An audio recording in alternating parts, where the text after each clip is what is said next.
Well, we have a real deal alert for you tonight. This is actually for homeowners in both Niskayuna and Colonie. It appears that there are scammers in the area, and they're using your home address as a front to run a tax scam over on the IRS.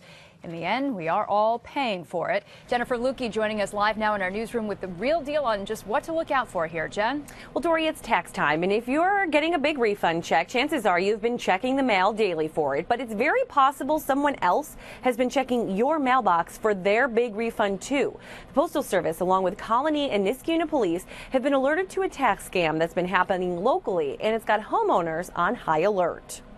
I was delivering the mail and noticed the names did not match the people that lived at the house. Richard Russo has been a letter carrier for nearly 15 years. He knows the people who live along his route. So when he started seeing mailings from the IRS to their homes, but addressed to people he'd never heard of, he became suspicious. I started actually collecting the checks and bringing them back to the office. But some of these checks are making their way into local mailboxes. This is an identity theft investigation which begins with perpetrators stealing people's or buying people's social security numbers. They then use that information to file bogus tax returns. And because a US Treasury check has to be issued to a specific address, the scammers open a map or do a Google search for an easily accessible neighborhood and pick an address to have it sent to.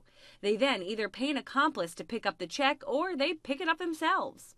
One woman in Colonie reported seeing a man in a white car open her neighbor's mailbox 3 times in one day. A few other folks in the neighborhood also told investigators they received a check at their home addressed to someone else. Postal inspectors say the names on the checks tend to be Hispanic. Puerto Rican residents are not required to file a federal tax return if they have not worked outside of Puerto Rico within the last year. So they're only required to file state returns, which makes them more likely to become a victim of this particular federal scam. But really, we're all victims because the IRS is shelling out cash to these scammers, and while some of it gets intercepted. So one particular day, I had about, 10 checks one day. The next day there was 10. Another day there was about 20. So in all, I was told about $900,000 worth of bogus checks.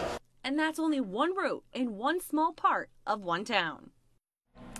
So you can tell the IRS is losing a lot of money here. The scammers tend to come looking for their checks during normal business hours because they think a lot of people will be at work and there'll be less people around to spot them. If you get one of these checks, do not just stick it back in your mailbox with the flag up. That'll just let the scammer know their check has arrived. If you can, bring it to your post office directly.